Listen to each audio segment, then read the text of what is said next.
this morning I'm arranging so the house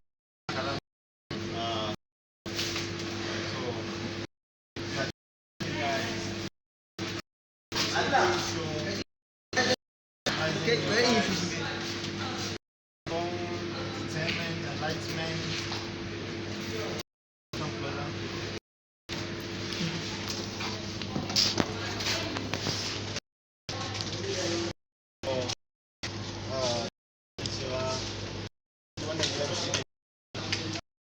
abubuwa masu kyau